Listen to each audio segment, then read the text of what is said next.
നമസ്കാരം. അന്തസ്സിന്റെയും അഭിമാനത്തിന്റെയും പ്രതീകമായി ഇന്നും നിലനിൽക്കുന്ന സ്ത്രീധനം എന്ന മഹാവിപത്ത്, അതുമൂലം ക്രൂരമായി ജീവഹാനി സംഭവിച്ച നമ്മുടെ ഓരോ സഹോദരിമാർക്ക് മുമ്പിൽ പ്രണാമം അർപ്പിച്ചുകൊണ്ട് കുറച്ചു മാസങ്ങൾക്ക് മുമ്പുള്ള ഈ അമ്മയുടെ വീട്ടിലേക്ക് നമുക്കൊന്ന് എത്തി നോക്കാം.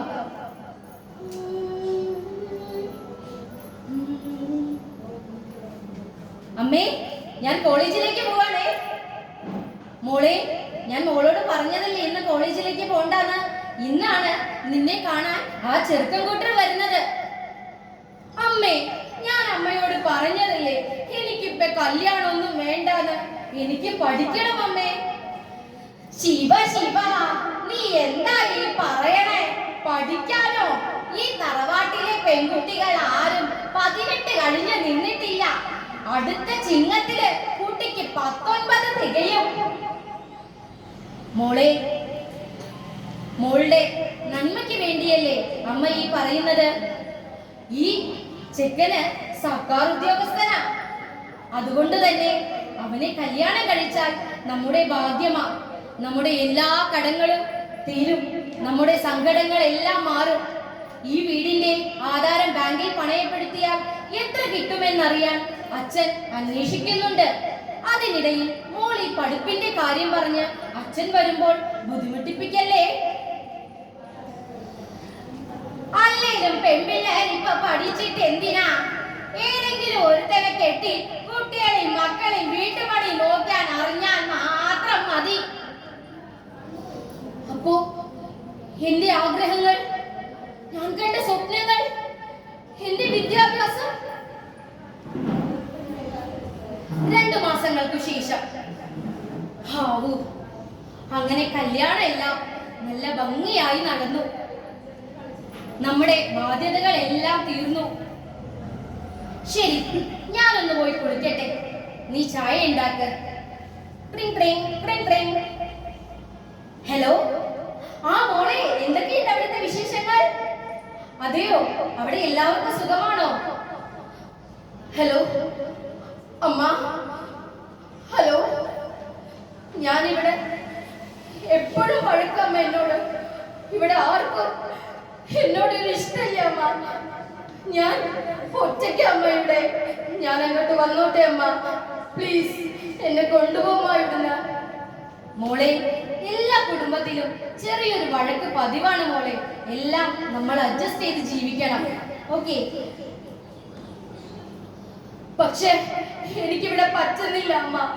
പ്ലീസ് എന്നെ ഇവിടെ നിന്ന് കൊണ്ടുപോകുക പ്ലീസ്. മോളെ, ഇവിടുന്ന് മോളെ ഞാൻ കൊണ്ടുപോയാൽ നാട്ടുകാരെന്തു പറയും? സമൂഹം എന്തു പറയും? അവരുടെ മുമ്പിൽ അച്ഛനും അമ്മയും എങ്ങനെ അവരുടെ എല്ലാം മുഖത്ത് നോക്കും? ഒന്ന് പറയും മോളെ. പക്ഷേ അമ്മ. ഹലോ ഹലോ, ആരാടി ഫോണില്? ഓ, നിന്റെ മറ്റവനായിരിക്കും അല്ലേ? കാണിക്കടി. ഓ, നിന്റെ വീട്ടുകാര്. നീ അവരോട് എന്നെ കുറിച്ച് കുറ്റം പറയാണ്. ഓൾറെഡി ചേറ്റ കൂട്ടങ്ങള്. നീ ഈ ഫോണുള്ളത് കൊണ്ടല്ലേടി പറയുന്നത്? നമുക്കൊന്ന് കാണാം.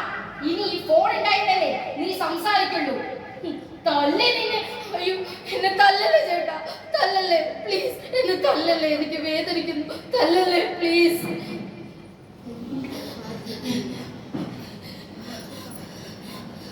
എനിക്ക് ഈ ലോകത്ത് എനിക്ക് ആരുമില്ല. ഞാൻ ഇന്നും ഒറ്റയ്ക്കാണ്. ആരും എനിക്ക് തുണയില്ല. ഞാൻ എന്താ ചെയ്യാ? മാറുവിളക്ക് എന്നെ മാറോട് വെക്കാൻ എന്റെ അമ്മ സീതാദേവിയോ അല്ലെങ്കിൽ ഭൂമി ദേവിയോ ഒന്നുമല്ല. ഞാൻ മാത്രമേ ഉള്ളൂ.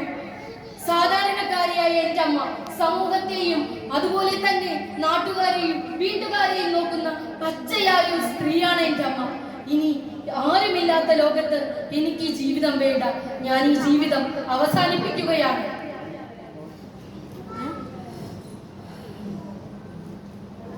വീണ്ടും ഒരു സ്ത്രീധന മരണം കൂടി. മരണം നടന്ന കുട്ടിയുടെ വീട്ടിലേക്ക് നമുക്കൊന്ന് എത്തി നോക്കാം. പറയൂ അമ്മേ, സ്ത്രീധനമല്ലേ മരണത്തിന് കാരണം? ഞാൻ എന്റെ മോളെ അഭിമാനത്തിലും നാട്ടുകാർക്കും വീട്ടുകാർക്കും സമൂഹ ഞാൻ എന്റെ മോളെ കൊന്നു. എനിക്കിനി ആരുമില്ല. ഒരേ ഒരു മോളുണ്ടായിരുന്നു. അവളെ ഞാൻ സ്ത്രീധനത്തിന്റെ പേരിൽ ഞാൻ അവളെ കൊന്നു. പ്രബുദ്ധ കേരളമേ, കേൾക്കുവിൻ. പെൺമക്കൾ നമ്മുടെ ബാധ്യതയല്ല, അവർ നമ്മുടെ സ്വത്താണ്. അവർ പഠിക്കട്ടെ, അവർ പറക്കട്ടെ സ്വപ്നങ്ങളിലേക്ക്. നന്ദി, നമസ്കാരം.